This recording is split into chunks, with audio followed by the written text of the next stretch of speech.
Once a gal was dreamy, Dobie. Once a gal was dreamy, Dobie. Once a gal to call his own. Is she blonde? Is she tall? Is she dark? Is she small? Is she any kind of dreamboat at all? No matter, he's hers and hers alone. Dobie. I'm scared. I better do something quick or I'm in big trouble. What am I scared about? I can give you the answer in 2 simple words. Melissa Frome. Ah, soft, pink, creamy, beautiful Melissa. She's a girl. What a girl. And she's crazy about me. Perfect, huh? Well, that's why I'm scared. It's too perfect. Something's got to happen to spoil it.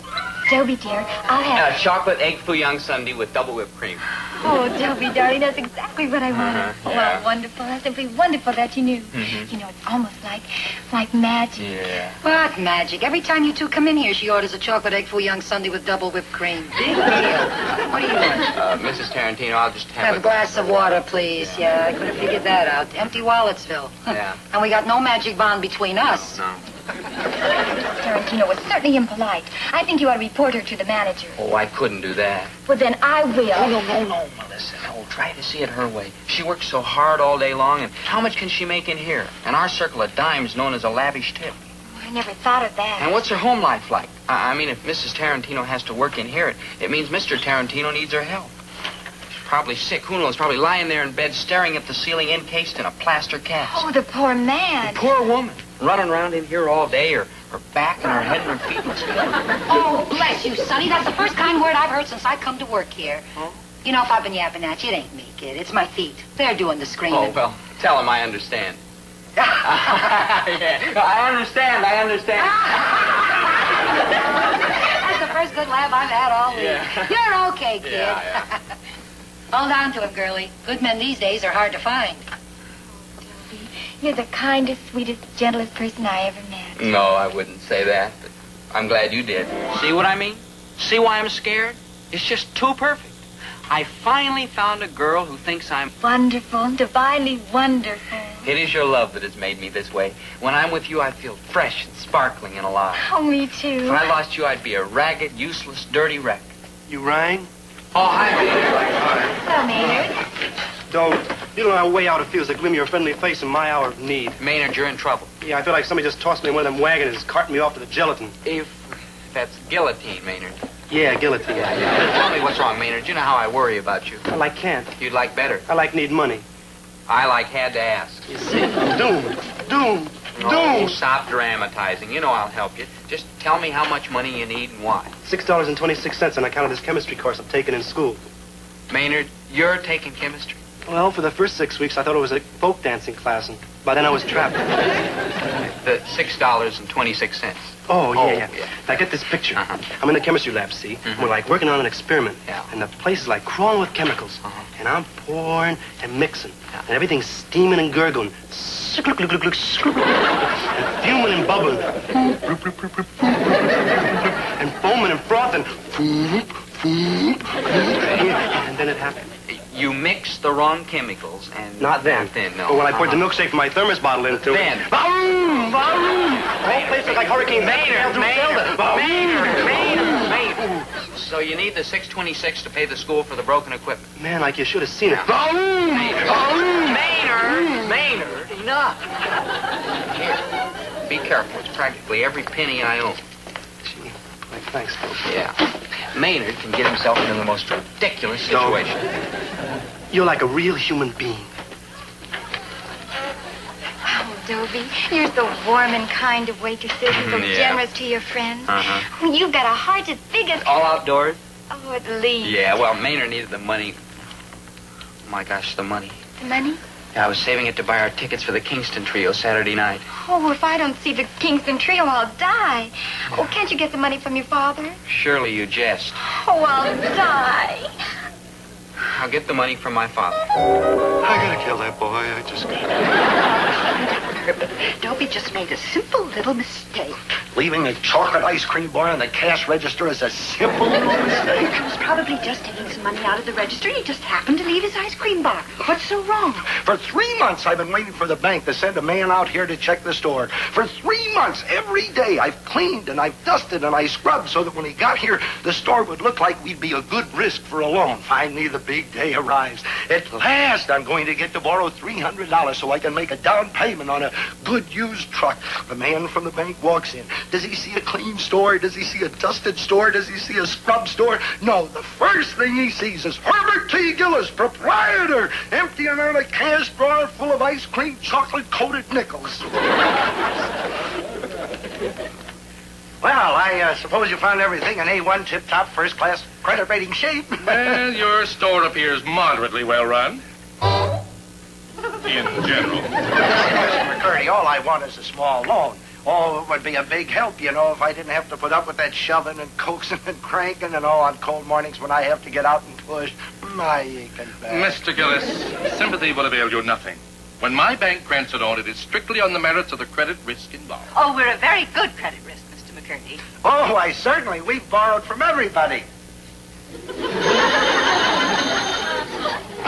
Good afternoon, Gillis Grocery. Mr. McCurdy, just a moment. Thank you. I asked them at the office to refer my calls to this Help number. yourself. Hello?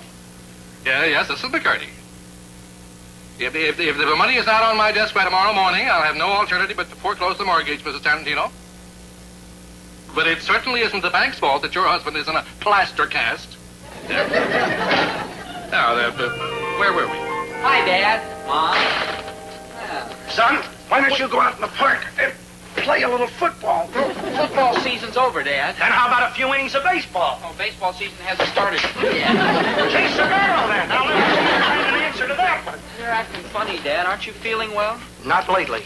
Mr. McCurdy, this is our son, Dobie. Hello, Mr. McCurdy. Dobie, dear, Hello, why young don't you man. go upstairs and get yourself something to eat out of the icebox? Oh, thanks, Mom, but there's plenty down here. This sort of fouls up the store's bookkeeping, but business has been so bad lately, it doesn't make much difference. Dobie, dear, I have a wonderful idea. Why don't you and I go for a walk around the block? You need the exercise. Oh, no, Mom, Well, I then don't I need need the exercise. Goodbye, Mr. McCurdy. Goodbye, Herbert.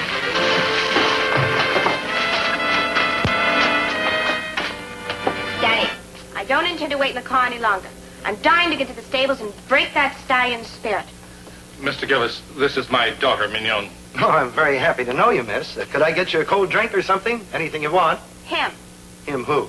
the boy who was just dragged out of here. The cute one with the blonde hair and the weak chin. Gillis, you must mean your son. Dobie?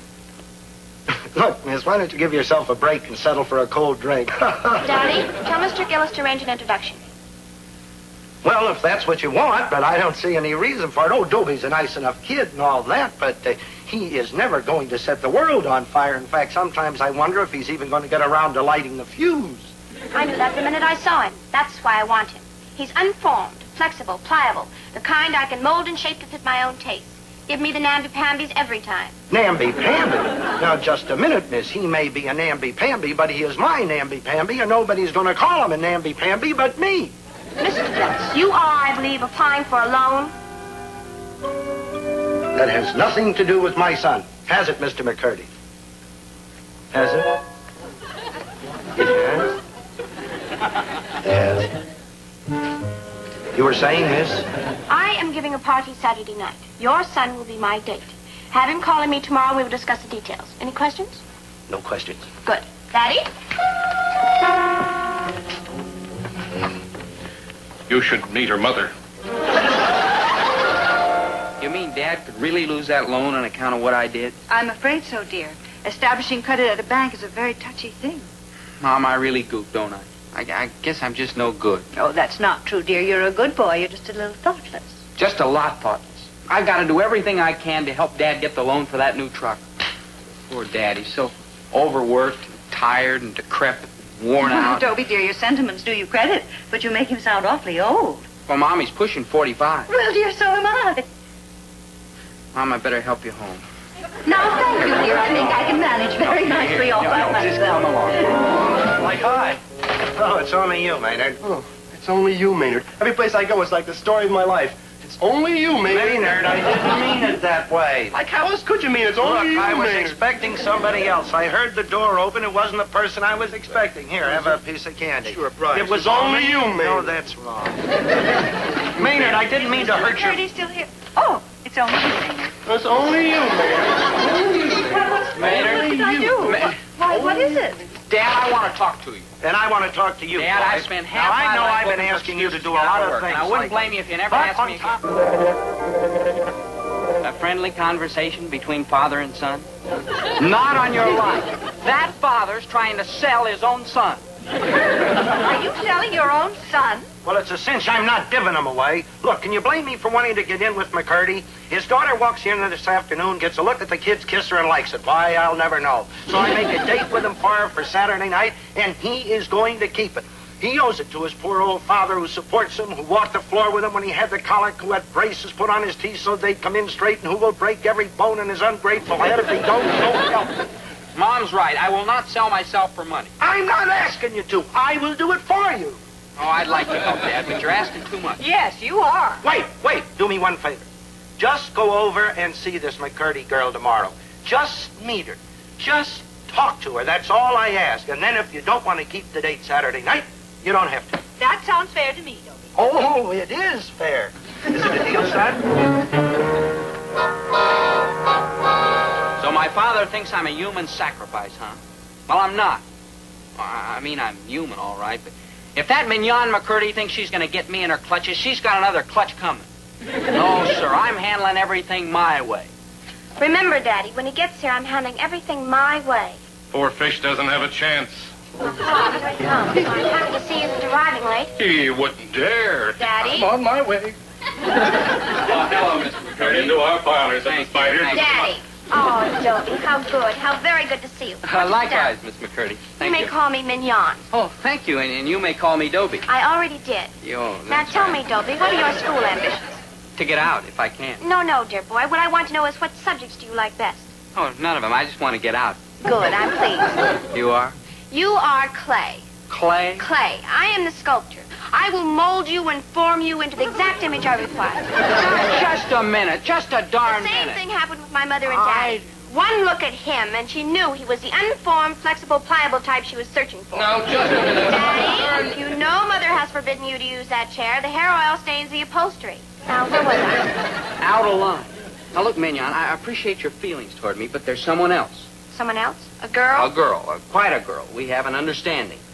Now, This girl, will she propel you up the ladder of success the way I will? well, Will no. she forge a solid rock of achievement out of the gooey clay of your mediocrity? Mignon, she loves me, gooey and clay though I am. I'm afraid I'll have to move up the 10-yard You can move up anything. Your father has applied to my father for a loan. This loan is needed for a down payment on a truck. Poor fish. This truck is desperately needed to save whatever is left of your father's aching back. This would prolong his careworn life. Am I accurate? Accurate, but completely incorrect. A bank loan happens to be a strictly business proposition between A, the party of the first part, namely the bank, and B, the party of the second part, namely Herbert T. Gillis, my father. All of which matters has nothing to do with you. Has it, Mr. McCurdy? Has it? It has. Mignon, what was it you were saying? Here I am, caught on the horns of a dilemma. Boy, I mean, if there's anything you don't want to get caught on the horns of, a dilemma is it. Decisions. Melissa's beautiful and soft. Mignon is beautiful and hard. And my father's, well, what can you say about my father? Gillis Groceries. Oh, hello, Ed. No, I was just closing up. Yeah, I gotta stay open late these days to make a buck. Oh, the competition is murdering me. Gotta put in the extra hours if I'm even gonna break even. No, Ed, I haven't been getting down to Legion Hall lately. It's these hours. After all, I'm up in the morning. I gotta be down to the produce market by 5 a.m., pushing that truck of mine half the way. On cold mornings when I have to crank that thing, it's sure rough on the lumbago. Then in the store all day, on my feet, which are killing me. Then after I close up, I gotta work on the books. Yeah, well, say hello to Shardy and all the gang down at the Legion. Thanks for calling. So long, Ed. Oh, Dad, poor Dad. Keep this around your weary old shoulders, dear old Dad. I'm young. I What's don't the need matter with you? Have you slipped a cylinder or something? Dad, I want you to know that Mignon McCurdy's a fine girl, and I'm going out with her Saturday night and every night, as long as she and her new truck... Father will have it. Oh, my son. Dad, here, keep warm. My Keep son. warm, Dad. Yeah. I figure that in time I can get used to Mignon. I mean, I can grow kind of a shell, like an armadillo, or like her father. But Melissa, how am I going to tell her that we're through? Sweet, sensitive Melissa. I'll try to break it to her gently. Yes, Dobie? Yes, my soulmate? I can't do it. I'm not going to do it. I'd rather do anything rather than hurt that sweet, sensitive Melissa. Mignon, you're not going to like this, but there's something I got to tell you. Before Now- you do, now- how's your father's back? My father's back? His sore back, you know, from pushing that old truck around waiting for his loan. that That back, yes. Now, what were you going to tell me? I forgot. You forgot. Uh-huh. Okay. Cut that. No, so long. All right, okay, I give up. So poor, sweet, sensitive Melissa will just have to suffer and lose the man of her dreams. Wait, what if it turns out that I wasn't the man of her dreams? What if she found out that under this sweet, gentle exterior, there beats a cruel, mean interior? Yeah, cruel and mean. Like, hiya, good buddy. It's only you. Only you made it. It's only... No, good buddy. You didn't mean it like that, did you, huh? I Did meant you? it just the way it sounded. It's only you, Maynard, you unwashed beatnik. Now get out of here. I'm sick of that sloppy sweatshirt. It's only you made it. Say like you didn't mean it, huh, buddy? I said it and I meant it. Where's the money I loaned you? I haven't had a chance about opening up... Stop with the excuses. Just cough up what you owe me or your father's going to hear about it. Or is he a deadbeat, too? It's only you, Maynard. It's only you. Only you, Maynard. What do you have? Always have, Dobie, my sweet. Oh, not again. Can't you think of anything more original than the same old junk day after day, week after week? Hi, kid. It's Mr. Kid to you. Huh? How can you talk to poor Mrs. Tarantino that way? Remember, she's got trouble. Troubles? Well, you hear what happened since last time. The bank foreclosed on our mortgage. Two fellas came in the house and put wheels under my husband's gas and rolled him right out of the house. Spent the whole night on the sidewalk. Oh, gee, that's... Well, you certainly can't blame me or the bank. Pay your bills on time or join Maynard's club. What's going on? You were such a nice, kind kid, and then now you turn into a monster. Look. Gee, you're a regular Mr. Jekyll and Mr. Hyde. Call the manager. No flunky talks to me like that. Call the manager, you hear? Dobie Gillis, I never want to see you again as long as I live. Oh, I thought you were so sweet and gentle and sensitive and... Oh, but that's only your exterior. Well, your interior is cruel and... Me. And me. Goodbye forever. Or even longer. And that goes for me, too, Ripper. Give me those extra glasses of water. I'm not really...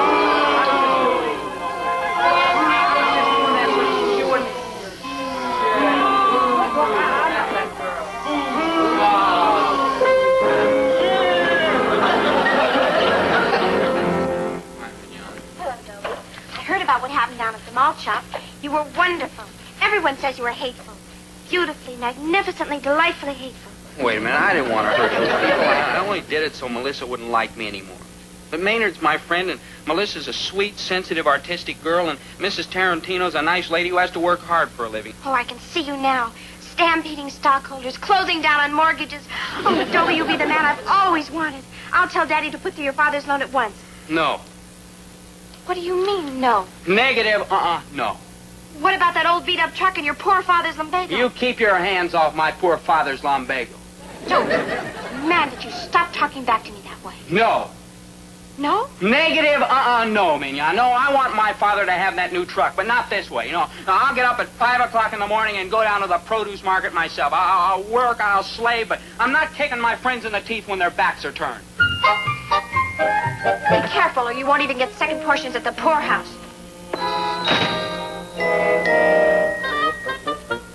Gillis, I overheard your conversation with my Oh, daughter. I'm sorry, Mr. McCurdy. How did you do it? You see, Maynard's my friend, and Melissa... How'd I do it? Yes, how did you talk back to her like that? I've been wanting to do that to her mother for years, but tell me, boy, tell me. You start off by saying no. And no. Try it. No.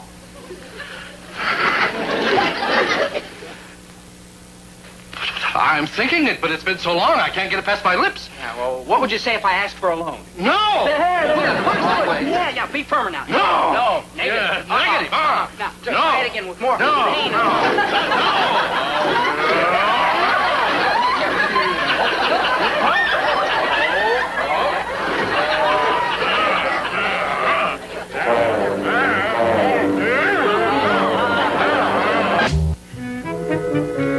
Well, it took a lot of untangling to untangle this tangled web, but it worked out pretty well. Mr. McCurdy learned to say no to his daughter, and then he learned to say no to his wife, and now he's out at the stable trying to say no to a wild stallion. And I'm hoping he'll say yes to my father's loan. But the important thing is that I straighten everything out with my old buddy, Maynard G. Krebs. Oh, here he comes. Now watch this. I'm going to have a little fun with him. Hi, good buddy. Maynard, it's only you. Maynard, only